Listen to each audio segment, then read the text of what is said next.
Okay, well, we're ready to shift gears now and talk about our metabotropic receptors.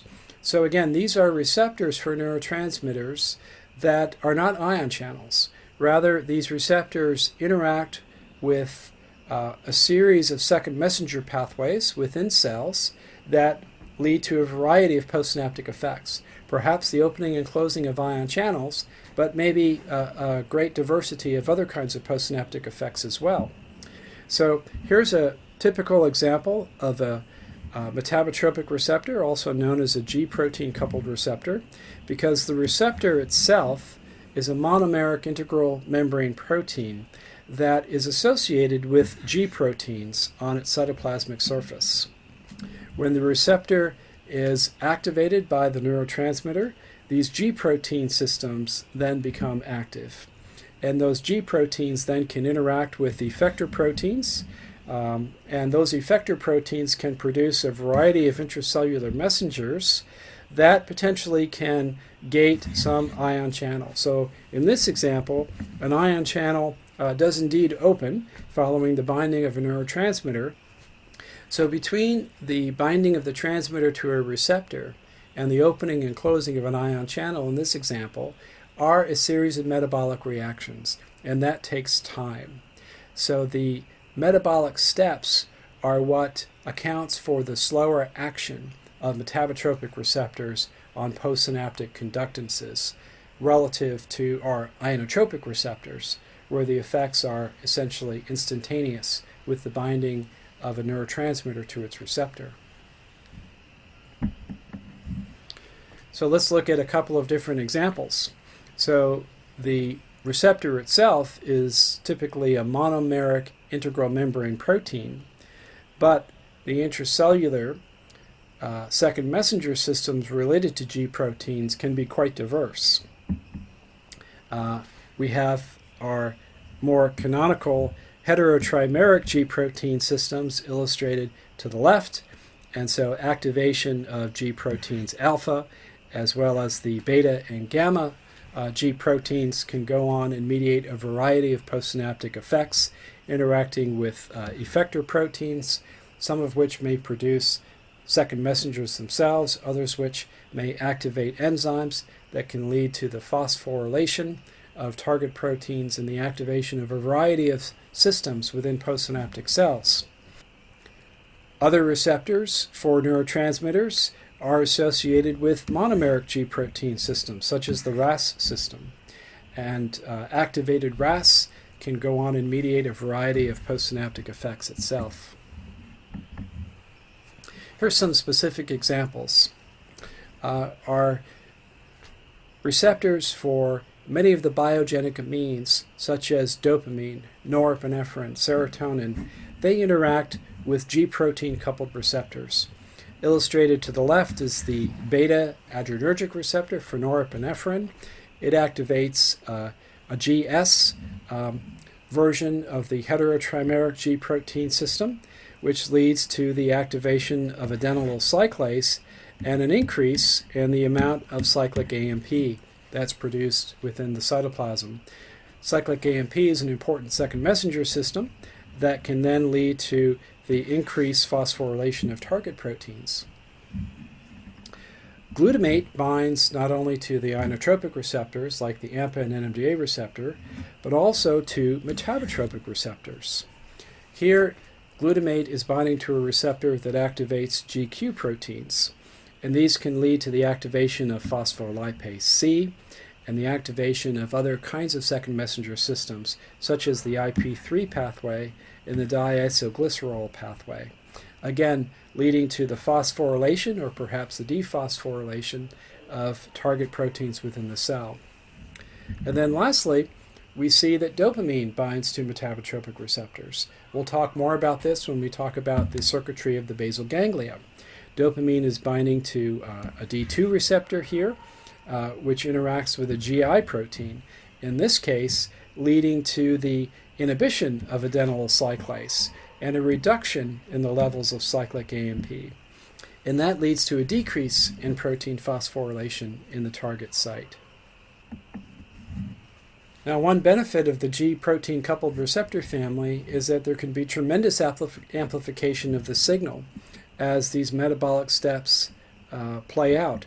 So imagine activation of a single receptor leads to the production of a fairly large number of G proteins. So there's amplification in this step. Well, in the pathway, for example, following beta-adrenergic receptor activation, these G proteins can activate adenylyl cyclase enzymes, which then produce cyclic AMP.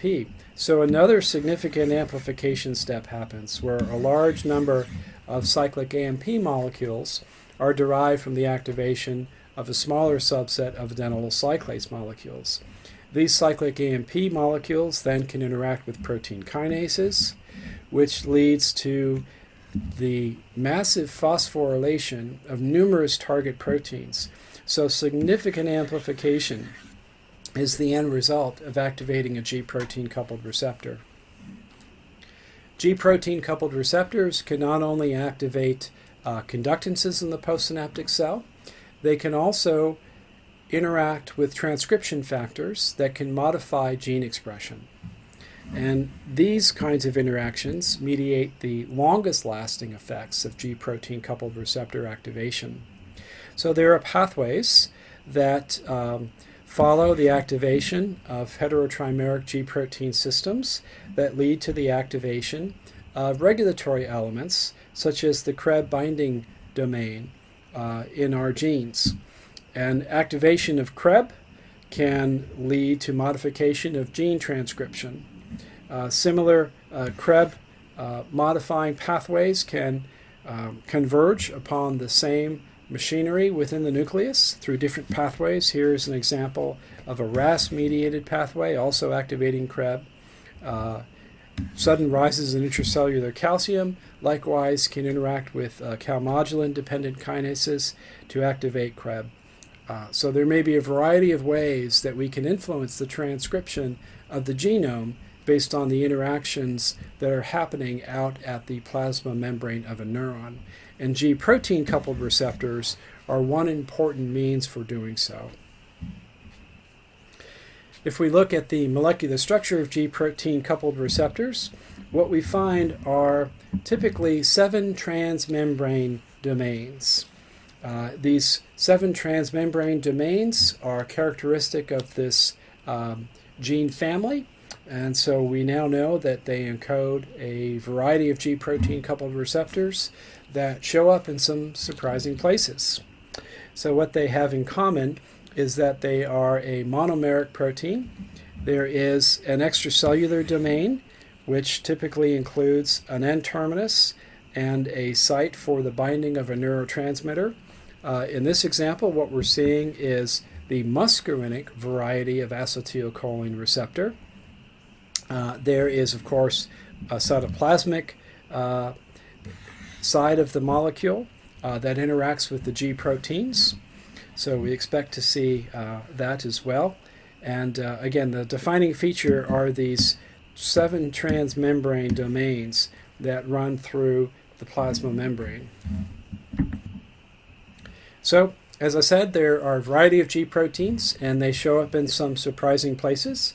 We'll find G proteins, for example, involved in sensory transduction in some of our special sensory systems, including the olfactory system and even the visual system. So the transduction of photons into electrical energy requires the activation of a G protein coupled receptor system. So there's a variety of metabotropic receptors for a large family of small molecule neurotransmitters, as well as for our peptide neurotransmitters. And the complexity of this system is just now beginning to be appreciated.